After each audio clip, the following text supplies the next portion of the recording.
There's been a lot of talk about identity lately, but how far does it go? And is it possible to be wrong? We went to the University of Washington to find out. Are you aware of the debate happening in Washington State around the ability to access bathrooms, locker rooms, spas based on gender identity and gender expression?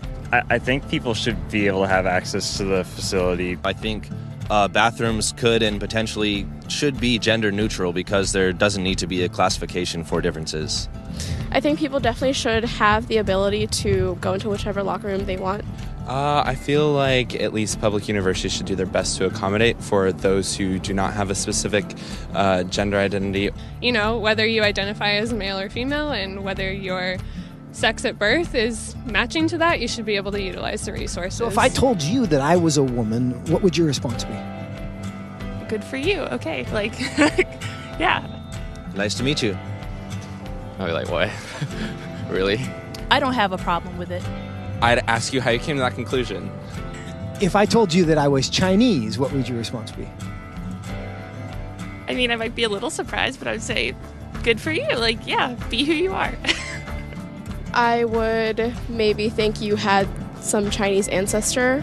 I would ask you how you similarly came to that conclusion and why you came to that conclusion. I would have a lot of questions just because on the outside I would assume that you're a white man. If I told you that I was 7 years old, what would your response be? I wouldn't believe that immediately. I probably wouldn't believe it, but I mean, it wouldn't really bother me that much to go out of my way and tell you, no, you're wrong. I'd just be like, oh, okay, he wants to say he's 7 years old. If you feel 7 at heart, then then so be it. Yeah, good for you. So if I wanted to enroll in a first grade class, do you think I should be allowed to? Probably not, I guess. I mean, unless you haven't completed first grade up to this point and for some reason need to do that now.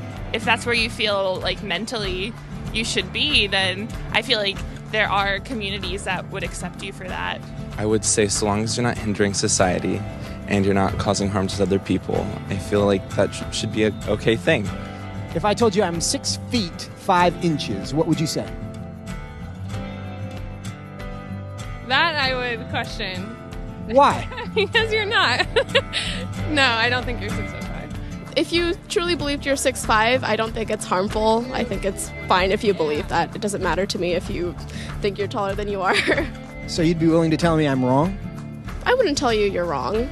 No, but I say that I don't think that you are. I feel like that's not my place as like another human to say someone is wrong or to draw lines or boundaries.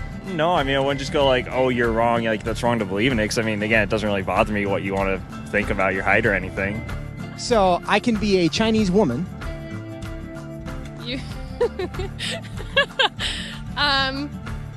sure. But I can't be a 6'5" Chinese woman. Yes.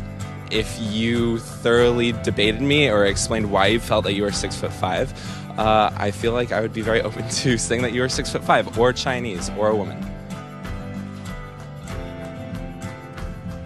It shouldn't be hard to tell a 5'9" white guy that he's not a 6'5" Chinese woman.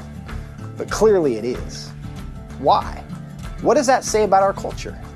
And what does that say about our ability to answer the questions that actually are difficult?